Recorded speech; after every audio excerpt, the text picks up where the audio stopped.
comment on s'est débrouillé pour avoir des cartes d'identité.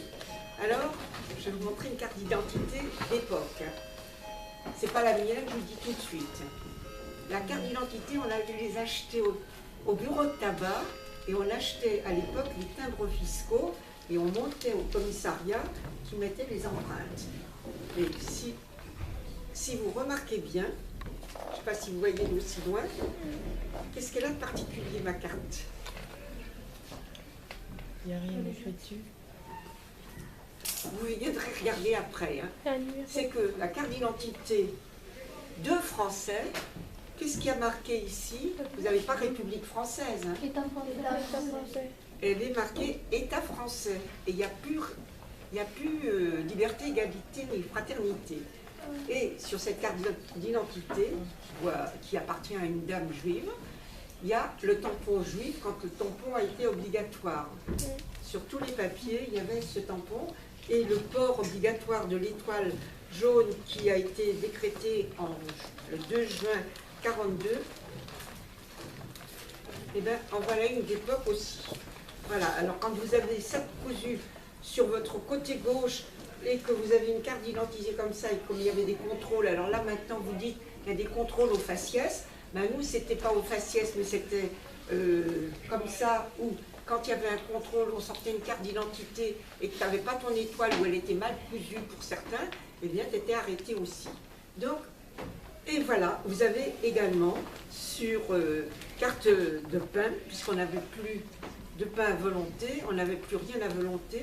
Alors c'est une carte de pain où il y a un V dessus, c'est-à-dire vieillard.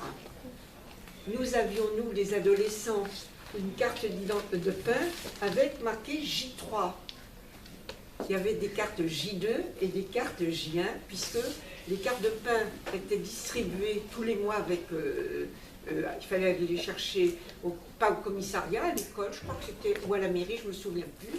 Et selon ton âge, les bébés n'avaient pas de carte de pain, mais ils avaient une carte où il y avait marqué enfant E. Les petits avaient droit à du lait, uniquement que du lait, et à partir d'1 an, ils avaient droit à un tout petit morceau de pain, donc c'était enfant, et les J1, J2, J3, ça correspond à vous maintenant, puisque les J1, c'était les petits qui avaient 6 ans à 8 ans, les J2, c'était de 9 ans à 11 ans, et les J3, c'était nous, les adolescents, c'est vous maintenant, qui étiez J3, et il y avait en plus l'été, les travailleurs de force, ceux qui travaillaient beaucoup. Et à l'époque, moi je vais vous donner l'horaire que faisait mon papa, travailler au Grand Moulin de Pantin, c'est pas 35 heures et des RTT, hein, c'était 72 heures. C'était 12 heures par jour, 72 heures par semaine. Et je vous assure que tout le monde y allait au boulot, et c'était les 2-8, 24 heures, il y avait une équipe de jour et une équipe de nuit. Donc les grands moulins tournaient nuit et jour et nuit. Alors, quand vous râlez maintenant, je peux vous dire qu'on n'a pas eu la même jeunesse. Et on a eu bien plus tard une carte de tabac et on avait une carte de tissu, si bien que quand on est allé chercher des étoiles, elles étaient, non seulement fallait les payer, mais il fallait aussi donner des points textiles. Hein, ça c'est l'État français. Donc on a vécu dans des conditions très compliquées. Et quand on avait des adolescents, des personnes, alors je ne sais pas dire on n'avait pas un choix, mais des personnes de relations, de connaissances, et qu'il fallait absolument planquer et sauver, eh bien on a été les tout premiers avec la main à la pâte. On avait quelqu'un qui nous a fabriqué d'abord des fausses cartes d'alimentation, parce qu'on en avait besoin pour... ben oui, quand on est pauvre, il faut être astucieux. Et alors cette fameuse cheftaine, qui était assistante sociale, chef topo, qui était assistante sociale à la préfecture de police, qui entendait beaucoup de choses et qui voyait beaucoup de choses, mais qui en entendait beaucoup, a été la première à nous tendre la main, puisque ces filles, puisque c'était pas mix comme on fait du scoutisme, filles et garçons mélangés, mais c'était les filles d'un côté et les garçons de l'autre, et bien chef topo a réussi par ses filles, qui nous ont pour souvent apporter les cartes d'identité de leurs petits frères ou de leurs petites sœurs ou de la famille. On faisait sauter sur nos cartes vierges qui étaient remplies, ou leurs cartes qui n'avaient pas le tampon juif, on faisait sauter la photo, on mettait une nouvelle photo, et selon le signalement qu'il y avait sur la carte, on avait des enfants qui étaient en grand danger par la Gestapo, et que les scouts avaient une ferme école à Moissac, dans le milieu de la France, dans la Creuse, dans le Lot-et-Garonne très exactement. Il fallait que le signalement de la personne corresponde à l'enfant qu'on avait à cacher. On ne pouvait pas mettre, si les yeux étaient marrons et le gamin faisait 1m30 et là il y a 1m50, à 1 cm près ou 2, ça pouvait, il avait grandi entre-temps depuis la carte d'identité et entre-temps, il fallait faire très attention. Et ce sont ces cheptels neutres, sans confession, passer la ligne de démarcation, côté français, côté allemand, et puis de l'autre côté, comme tout se passait bien, eh bien, il y avait d'autres scouts qui étaient là, qui récupéraient les uns, la jeune fille pour l'emmener se reposer, d'abord se restaurer et se reposer, et ensuite elle ne reprenait pas le train, elle ne reprenait pas le chemin par lequel elle était venue, tellement on était méfiants et se méfiait, que si les Allemands l'avaient vue passer le matin, pas qu'ils puissent la voir repasser dans l'après-midi, donc on l'emmenait à une autre gare, en vélo, hein, il n'y avait pas autrement, donc on l'amenait à une autre gare et elle remontait sur Paris avec les moyens de l'époque. Donc on a fait très attention et on a surtout essayé de sauver et de planquer le plus de monde possible. Donc tout ça c'est période 42-43 et tous les jeudis et tous les dimanches on réunissait les enfants juifs puisqu'on n'avait droit à rien. Essayez d'imaginer que la seule chose qui est autorisée c'était le dernier wagon du métro. Il y avait le couvre-feu de 8h du soir à 6h du matin, qu'on avait le droit à rien, interdit de traverser un jardin public. Tous les fonctionnaires, tous les instituteurs, tous les avocats, tout le monde a été révoqué. Donc plus de boulot, il faut te débrouiller comme tu peux pour survivre. Mais alors, interdit de travailler, les médecins, il y avait un numerus clausus très réduit pour ceux qui avaient le droit de travailler et ceux qui n'avaient plus le droit de travailler, mais même pas le droit de traverser un jardin public. Essayez d'imaginer si vous avez des petits frères et que votre maman a des petits, qu'ils aillent jouer dans l'après-midi dans le jardin, c'était même interdit. Donc on nous avait donné à l'époque, nos chefs avaient vu avec les Allemands, l'autorisation d'ouvrir une école. On a eu dans le quartier latin, une ancienne école privée qui n'existe plus, ce sont des bâtiments, des immeubles maintenant qui ont récupéré cette grande maison. Et dans cette grande maison, on a fait du scoutisme en chambre, c'est-à-dire on a fait du théâtre, on a fait de la chorale, on a fait un peu d'histoire sainte, on a fait beaucoup de secourisme, il fallait utiliser tout ce qu'on pouvait, les gamins adoraient faire du scoutisme. Et surtout, des parties de ballons prisonniers dans la cour, les filles contre les garçons. Je peux vous dire qu'on avait des bleus parce que les ballons qui nous envoyaient avec force, on l'avait toujours perdu, ils étaient tellement plus forts que nous. Donc il fallait faire. Et on partageait même la bouffe. Parce que les mamans qui n'avaient pas de boulot, dont le papa était arrêté, déporté, elles n'avaient pas de boulot, puisqu'il fallait vivre comme on pouvait, mais sans travail. Ben, on a vu arriver plus d'une fois les gamins sans rien à manger, et comme on mettait tout en commun, tout le monde mangeait un petit peu. Mais le plus difficile, c'était pour les jeunes qui étaient arrêtés à Drancy et qui n'avaient plus personne à qui envoyer un bon de colis. Et là, moi, j'ai réussi à ce que mes petites filles, puisque j'avais que des filles d'une dizaine d'années, m'apportent à eux 2 ou 3 par semaine un gâteau, puisqu'à la récréation à l'école, on nous donnait toutes les semaines des pastilles vitaminées. C'était archi mauvais, mais l'infirmière venait, il fallait un tour de rôle, sa boîte de pastilles, sa pince, la petite serviette en dessous, il fallait tirer la langue, elle te faisait tomber une pastille. Tellement les enfants avaient faim, on était déminéralisés, dévitalisés, on n'était pas très brillants. Et tous les jours, à la récré de 4 heures, alors 3 heures et des poussières à l'époque, on avait 2 gâteaux caséinés. Alors qu'est-ce que c'est ces gâteaux caséinés à votre avis? C'est essayer d'imaginer des chocobéennes sans chocolat, et il y avait plus de son et de sueur dans le petit gâteau. Par contre, c'était un peu sucré. C'était pas très bon, mais quand on a faim, c'est très bon. Et on avait reçu à l'UGIF, à l'Union Générale des Israélites de France, des bons de colis de ceux et de celles qui étaient à Drancy, qui n'avaient personne à qui l'envoyer. Si un jour vous allez aux archives, vous verrez aussi que les jeunes ont écrit à Pétain pour lui demander si c'est à lui qu'il faut adresser le bon colis, mais il n'a jamais répondu. Et nous, on faisait des tout petits colis de quelques petits gâteaux. Quand maman n'était pas trop fâchée et que je lui réclamais quelques morceaux de sucre, quelques-uns, elle n'en avait pas beaucoup, hein, et bien elle me donnait aussi quelques petits morceaux de sucre. Donc on faisait des tout petits paquets et qu'on portait dans un endroit très précis à Paris. Et tous ces petits paquets étaient distribués aux enfants qui étaient à Drancy, internés, qui n'avaient plus personne puisque les parents avaient été arrêtés et que la gendarmerie française a tellement, une partie, pas tous, mais à cette époque, en 1942, la partie de cette époque, le fameux capitaine de la gendarmerie, il n'est pas passé par les armes parce qu'on n'a pas voulu qu'il soit fusillé, tellement il s'est mal comporté, il a été révoqué et tout, leur confisquait. Quand les épouses, les femmes mettaient un paquet de cigarettes ou un paquet de tabac, il leur confisquait, il allait leur vendre au marché noir. Dès que la cigarette avait été allumée, qu'il avait aspiré un bon coup, ben, il rentrait violemment, c'est interdit de fumer, il lui confisquait et il allait vendre l'autre morceau à un autre étage et tout. Franchement, Drancy, c'était la période de l'horreur à l'époque. Donc j'ai vécu comme ça dans toutes les facilités, non, sans jamais mettre les parents en difficulté, en respectant tout ce qui était permis, jusqu'au 18 avril, où Noisy-le-Sec a été bombardé. Alors, je vous ai dit qu'on n'avait pas de radio, puisqu'on nous l'avait confisqué, mais on a écouté pratiquement la radio tous les jours. Mes parents en bas, au premier étage, chez les propriétaires, moi à l'étage au-dessus, chez la voisine. Et dans les messages qu'on entendait ici Londres, les Français parlent tout français. Là, je suis à Londres avec le général de Gaulle, hein, sur la BBC.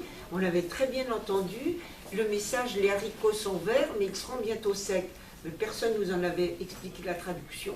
Alors, les haricots sont verts, c'est la ville de Vers qui avait été bombardée, et bien bombardée, et ils seront bientôt secs. Donc, dans la nuit du 18 au 19 avril 1944, on a subi un bombardement terrible. Alors, Noisy-le-Sec, c'est une commune cheminote, hein, où il n'y a que des employés, beaucoup d'employés de la SNCF.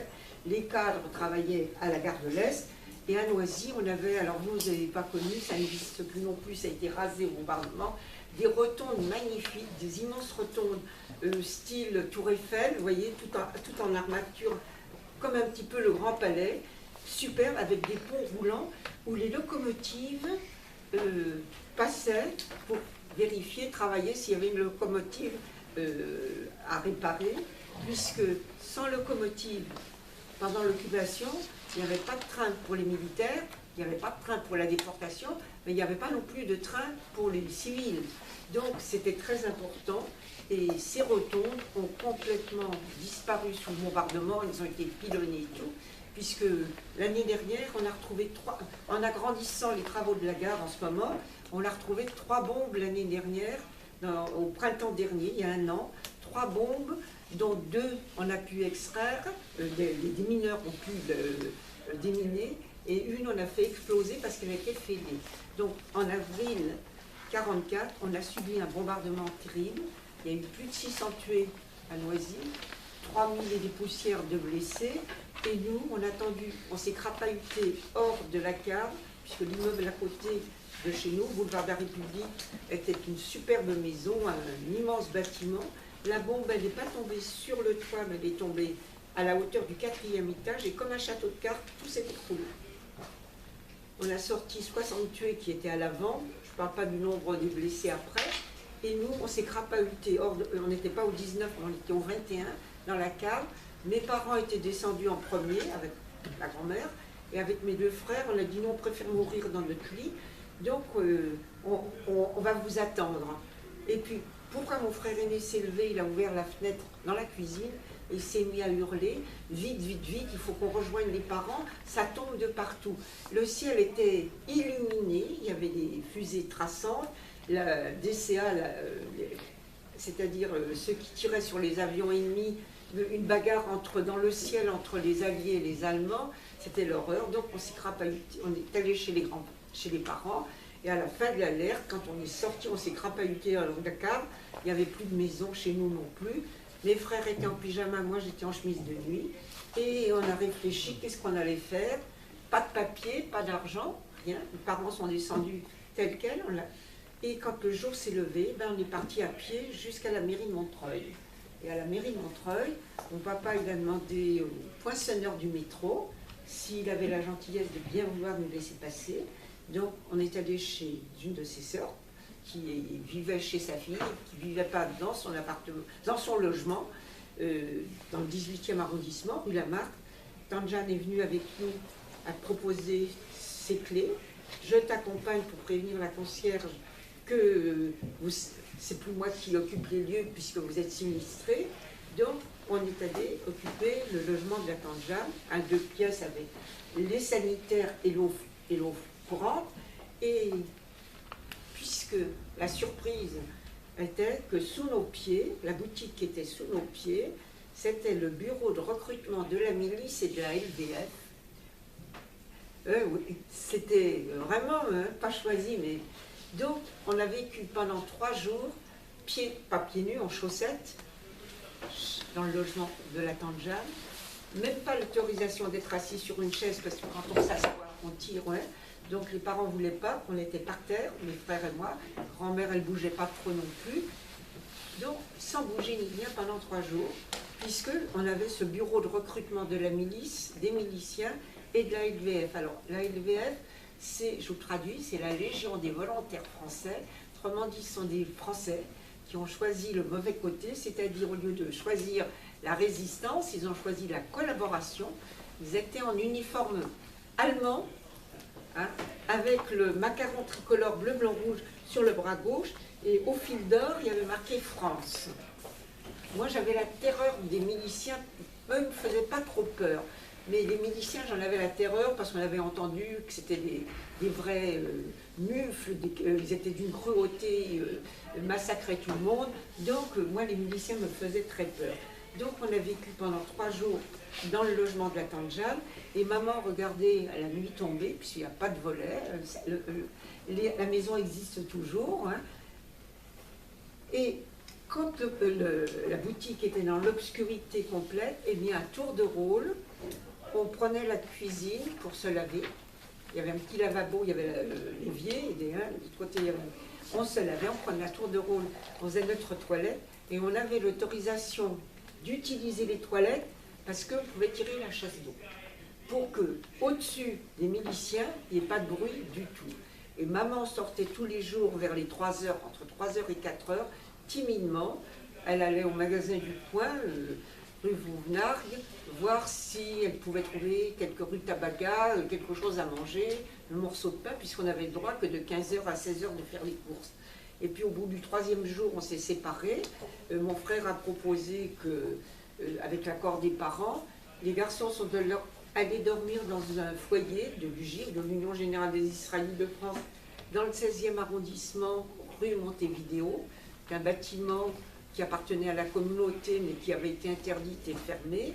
On a pu ouvrir, et dans ce bâtiment, il y avait c'était le foyer de la jeune fille, mais il n'y avait plus que 2 grandes filles, avec la directrice et la sœur de la directrice, et quelques grands garçons, plus ou moins orphelins, qui ont occupé des lieux. Donc, mon frère Claude et Simon ont été admis là-bas, mais Claude n'est pas resté, il a voulu rentrer chez les parents. Simon y est resté. Et moi, j'ai eu l'autorisation d'aller dormir chez les filles. Alors, rue Vauclin, si je vous dis rue Vauclin, vous allez encore dire, vous ne savez pas où c'est.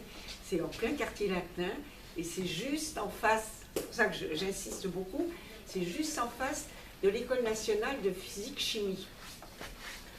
Hein, c'est rue Vauclin. Moi, j'ai connu le bâtiment dans l'obscurité, les fenêtres toutes peintes en bleu, etc., les grilles fermées, comme si l'université n'existe pas. C'est de là d'où sont sortis tous les prix Nobel, puisque maintenant, quand on va rue Vauclin, ça m'est arrivé d'aller témoigner là-bas, eh bien, je vois sur toutes les belles vitres tous les prix Nobel, depuis Marie Curie jusqu'à Charpak et d'Eugène, hein, en grand portrait qui nous sourit, et les portes sont grandes ouvertes. Mais à l'époque, tout était bloqué, tout était fermé. Donc, j'ai l'autorisation d'aller dormir chez les filles rue Vauclin, qui sont à peu près, qui sont pas à peu près, qui sont 32. Moi, je serais la 33e. Et on avait très souvent le soir à dîner une résistante qui cherchait un abri. Elle n'était pas filée, mais elle ne savait pas où dormir. Et souvent, elle rentrait, enfin, elle connaissait les codes pour rentrer. Et on avait souvent à dîner une jeune femme qui était au bout d'une table, qui dînait avec nous. Souvent, le petit déjeuner du matin, elle était encore là ou elle était déjà partie. Et moi, j'ai vécu depuis fin avril, donc 18-20 avril, j'ai pu rentrer, puisque le bombardement dans le 18e, j'étais déjà à Vauclin. Fin avril, j'étais à Vauclin. Donc, mes camarades qui étaient là, les plus jeunes, étaient scolarisés. C'est toutes des filles de parents arrêtés déportés. Et les trois quarts, celles dont les parents venaient de l'orphelinat, étaient déjà orphelines. Donc elles venaient de l'orphelinat, c'était les plus grandes, puisque les plus jeunes avaient 13 ans et les plus grandes avaient 18-19 ans. Les grandes, pour certaines, travaillaient, et comme elles avaient eu des petits frères et des petites sœurs qu'on avait pu planquer, cacher au fin fond du côté du Mans, du côté de Lyon aussi, d'autres étaient passées beaucoup plus bas. Et ça, celles qui sont passées la ligne de démarcation, c'est 42. Là, on est déjà en 44. Donc, on avait un petit peu étalé où on pouvait avoir, grâce à deux de nos camarades qui faisaient la campagne en vélo avec des faux papiers, s'adressaient souvent soit à monsieur le curé, soit à monsieur le maire, selon leur accueil. Et elles demandaient s'il y avait des personnes qui accepteraient de prendre en charge. Voilà, alors les unes étaient payées, les autres les acceptaient bénévolement. Et celles qui avaient des petits frères ou des petites sœurs cachées déjà à la campagne, et si elles étaient chez une dame âgée qui avait un cœur gros comme ça, qui voulait les garder, il fallait quand même les aider. Leur paye, elles gardaient leurs sous et elles envoyaient à la mémé pour nourrir les petits frères et les petites sœurs. Donc elles étaient prises en charge par la communauté, par le GIF. Donc moi j'ai eu l'autorisation de les compléter, puisque tous les midis, j'allais voir les parents et je déjeunais chez les parents. Je ne dînais que le soir parce qu'il fallait être avant 7h, 19h à la maison, au foyer. Donc voilà, c'était un petit peu comme une ruche. Les plus jeunes étaient ensemble, les plus grandes pouvaient faire un peu pas ce qu'elles voulaient, mais voilà. Quand il fallait faire l'épluche, écosser les petits pois ou les haricots, eh bien, on était de corvée, on aidait la cuisinière à faire, d'autres à monter faire leur devoir. Donc c'était un problème d'organisation et de vie très facile. Donc on a vu, nous, le débarquement, là, alors le 6 juin, le débarquement, et nous, au foyer à Vauclin, c'est tout juste si on n'a pas dansé, parce qu'on s'est dit, ben, si les alliés tiennent bien en Normandie, on va bientôt voir la fin de notre calvaire.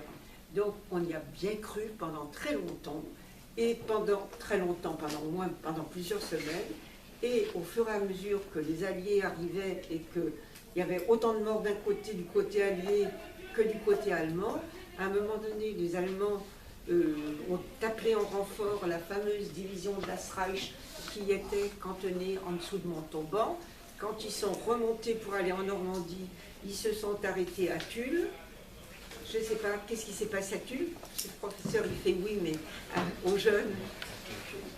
À Tulle, qu'est-ce qui s'est passé?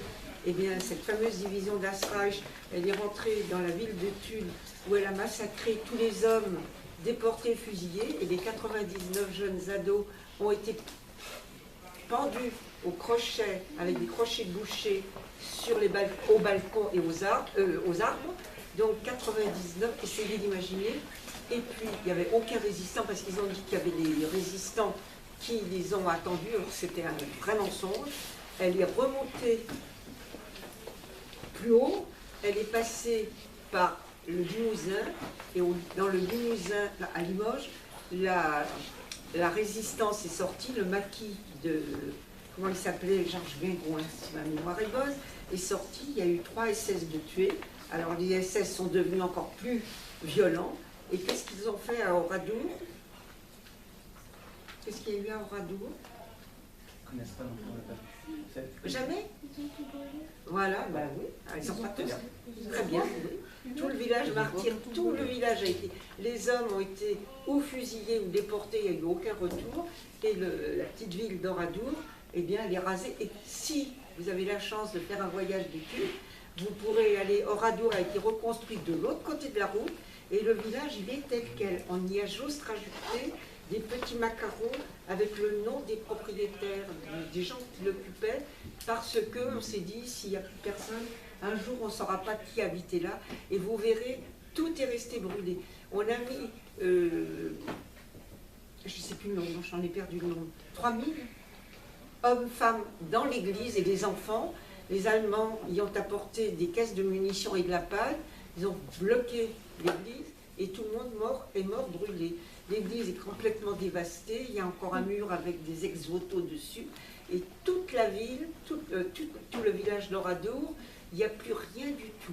On voit où était, alors pareil, les hommes ont été fusillés ou déportés, et toute la population, à l'exception d'un seul, était partie chez sa marraine dans la ville voisine, dans la commune voisine, parce qu'il avait été chez le dentiste, il vit toujours, hein. Chez sa marraine, parce qu'il n'y avait pas de dentiste à Oradour. Moi, j'ai une de mes camarades qui est venue témoigner auprès des petits élèves de CM2 que moi j'avais à Noisy, à l'école Brosselet. Camille, on est allé la prendre à Limoges. Elle avait 19 ans à l'époque et elle travaillait à la poste à Limoges. Et bien, quand elle est rentrée le soir, elle n'est pas venue à Oradour parce que c'était impossible d'y arriver. Les Allemands avaient interdit. Mais les parents, les grands-parents, les oncles, les tantes, les frères, les sœurs, toute la famille est partie dans les nuages, toute la famille a été assassinée.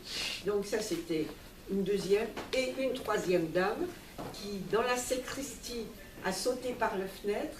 Et comme elle est tombée, elle s'est cassée les jambes, elle a fait la morte, elle n'a pas bougé. Il y a une autre jeune femme qui a voulu, avec son bébé, faire la même chose, passer par la fenêtre de la sacristie. Le petit s'est mis à hurler. Et les SS sont venus et ont abattu la mère et l'enfant. Donc il ne reste plus qu'à Oradour que Camille, qui vit toujours à Limoges, et le monsieur, je ne sais plus son nom, je le savais la semaine dernière, mais son nom m'échappe, les deux survivants, et Oradour est tel quel. Et toujours cette fameuse division d'Astrage qui continue à remonter jusqu'à les plages de Normandie, et nous, dans nos têtes, voilà, on était presque joyeuses en disant, ben, nous, ils vont bientôt arriver, notre calvaire, voilà, la France va retrouver la France. On y a cru pendant très longtemps. Et il y a eu, en juillet 42, le 20 juillet 42, l'attentat manqué contre Hitler. Ça, c'est pas c'est les officiers supérieurs de la Wehrmacht qui ont voulu négocier la paix, essayer de rejoindre, faire une paix avec les Alliés, autrement dit avec les Anglais, les Américains et la France. Ça n'a pas pu se faire. Et en rage, le commandant du camp de Drancy était tellement furieux qu'on ait pu toucher à Hitler, son dieu, qu'il a décidé, en guise de représailles, de faire arrêter toutes les maisons d'enfants, en jurant les grands dieux qu'ils ne seront pas déportés, qu'on les garderait à Drancy et qu'il ne fallait pas, voilà, c'était pas la peine de négocier avec eux, avec lui, des enfants ne bougeront pas du camp de Drancy. Or, c'était un leurre. La première des choses, les premières qui ont été arrêtées, c'est nous, les filles, dans la nuit du 21 au 22 juillet 44. On a frappé à la porte, on a sonné à la porte du bâtiment chez nous, et la concierge est allée ouvrir la porte dans l'espoir, pensant que c'était quelqu'un qui cherchait un refuge. Et elle s'est vue entourée, elle s'est vue poussée à l'intérieur du bâtiment avec plein d'Allemands. Et là, tout a été bouclé, on a mis des Allemands à toutes les issues, c'est-à-dire à toutes les portes pour descendre au sous-sol, pour aller dans les caves, etc. Sauf 2 ou 3 qui sont restés. La concierge a été obligée d'aller réveiller la directrice et les femmes, la directrice et puis les 2 surveillantes de nuit qui dormaient dans l'aile droite, nous on dormait dans l'aile gauche, pardon. Nous on dormait à gauche et elles dormaient à droite. Et accompagnées d'Allemands, elles sont passées dans les 2 dortoirs pour réveiller les gamines en disant dépêchez-vous, levez-vous, les Allemands sont là. Et il y avait un Allemand sur le pas de la porte. Quant à nous, Mme Paulette, elle est rentrée dans la chambre, elle m'a secouée en me disant lève-toi, les Allemands sont là. Et moi, je n'y ai pas cru, j'ai levé mon bras en râlant, en me retournant contre le mur. J'ai entendu, alors je ne sais pas, ils font de l'allemand, non, pas du tout. Debout et vite, aufstehen und schnell. J'ai dit que mes grands-parents venaient d'Alsace, les parents aussi, et que quand on était petit, on parlait le patois alsacien, que ce soit Aufstehen ou Aufstehen.